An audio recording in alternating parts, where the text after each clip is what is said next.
Hi everyone और 5 पैसा की आईपीओ सीरीज में आपका फिर से स्वागत है। 18 दिसंबर पर 3 आईपीओ लॉन्च हो रहे हैं और इस वीडियो में हम सूरज एस्टेट डेवलपर्स के बारे में बात करेंगे। कंपनी महाराष्ट्र के मुंबई में रियल एस्टेट कंस्ट्रक्शन करती है।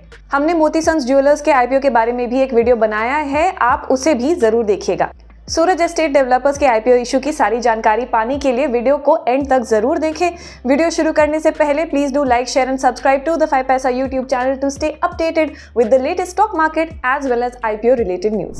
सबसे पहले देखते हैं आईपीओ सिनॉप्सिस। ये इशू ओपन होगा 18 दिसंबर को और 20 दिसंबर को क्लोज हो रहा है। इशू की टोटल वर्थ है 400 करोड़ रुपीज और प्राइस बैंड सेट हुआ है फ्रॉम 340 टू 360 पर शेयर।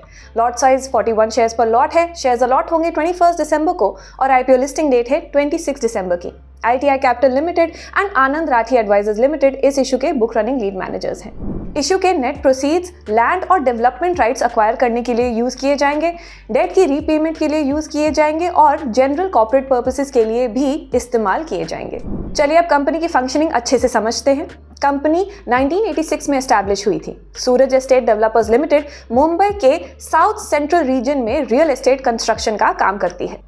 इनके प्रोजेक्ट्स माहिम, दादर, प्रभा देवी और परेल में लोकेटेड हैं और इन रीजन्स में mostly company redevelopment projects offer करती है। कंपनी वैल्यू लग्जरी और कमर्शियल सेगमेंट्स पर फोकस करती है। इनका average ticket size 1 crore to 13 crore तक में रेंज करता है। कंपनी बांद्रा की सब मार्केट में भी एंटर करना चाहती है।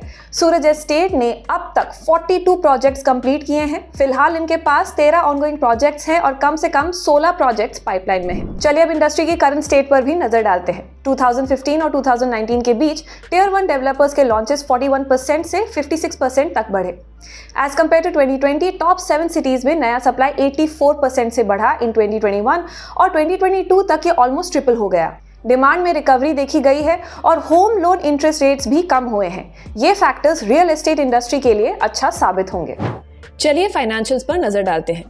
The revenue from operations was reported at 305.74 crore rupees for FY23 against 272.71 crore rupees in FY22 and 239.98 crore rupees in FY21, up by 12.11% in 1 year and 27.40% in 2 years. EBITDA amounted to 151 crore rupees for FY23 against 131.73 crore rupees in FY22 and 86.62 crore rupees in FY21.